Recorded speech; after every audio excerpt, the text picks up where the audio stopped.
In the name of the Father, and the Son, and the Holy Ghost. Amen. Today is the feast of St.Catherine of Alexandria. She's one of the holy helpers and the patron of philosophers and scholars and other things as well.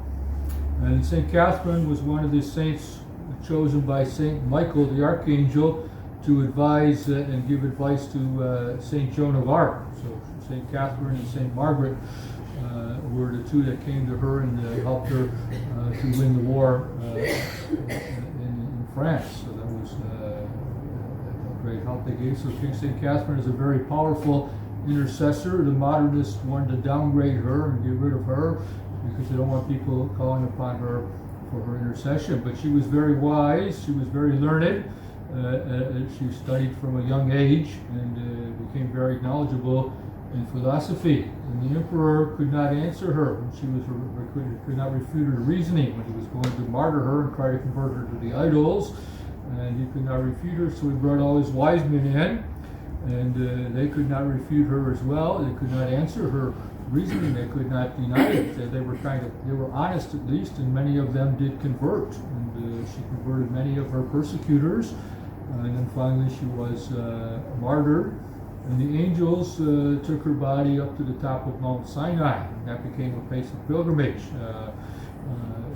Actually, there was an order of knights. We were talking about knights yesterday to protect the pilgrims going to Mount Sinai and to visit the tomb of St.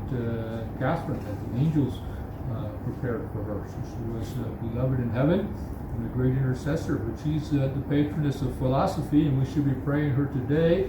Philosophy is the love.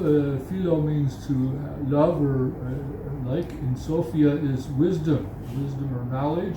So wisdom, and wisdom is of course the true knowledge that enables us to see the distinction between the things that are important and the things that are unimportant. What are the things of heaven? We desire the things of heaven, and we don't concern ourselves less with the things of the earth if we have wisdom. So she was very knowledgeable about the things of God and philosophy. Now philosophy today is very corrupt because the modernists have corrupted men's minds so that the mind no longer desires to know the truth, and the mind no longer adheres to the truth. God made our minds so they would hear or stick to the truth. The truth would stick in the mind. If we hear something that's true, well, we readily accept it. Whereas we hear something that's false, we're less likely to accept it, and we more wait and try to get more information because we want to see if it is false or not, and then the mind rejects it. But the mind was made the way God made it to know truth. Now the modernists have learned how to corrupt their mind and destroy their mind so that not that they don't know truth, but they can also know error and accept error as also being true. So they don't have opposites being opposites. So two opposite things. If I say it's white, well, I can say that's true. Whereas a modernist says, yes, it is white. That wall is white. I accept that. But if somebody else says it's black, he says, yes, that's true as well. It's black as well as it is white. And why would one of them be wrong? So their minds no longer stick to the truth, and they can no longer know the truth.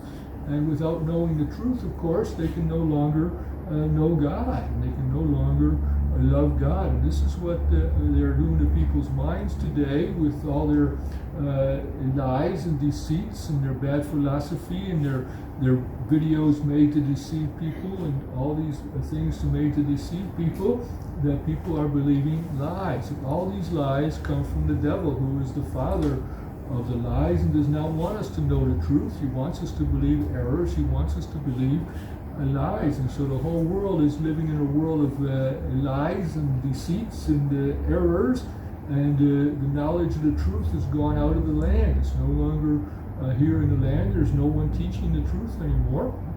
And without that truth, well, we cannot know God, and we cannot love God, and we cannot save our souls. So knowledge is important. It's important to desire knowledge, desire to learn, and this is why we should pray to St. Catherine, ask her that we might desire to become wise and knowledgeable as she was. That we might be able to refute errors, and we might be able to spot the errors and say, no, that is an error, I don't want to follow it, and be able to explain to others why it is an error. And then if they are of goodwill, they will convert, as St. Catherine converted many of the pagan philosophers by explaining to them the truth, and they came to the knowledge of the true God, and then they were martyred as well. And so this is what we have to do today. We have to say, no, we want the truth, and we want to have the truth so that we might know it well enough to be able to explain it to others, that they might also come to see that this is true, and that we don't want to be deceived by the devil. And it's very easy to be deceived today. No one has a guarantee that they won't be deceived. We see so many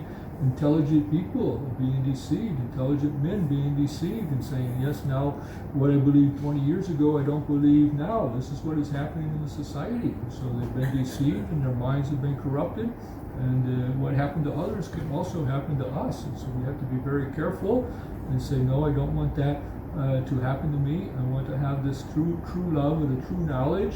And so we should pray to St. Catherine that we might love to know the truth, and that we might make efforts to know the truth, and that we might have true speaking teachers to teach us the truth, that we might not be deceived by those who are learning their deceits from the devil.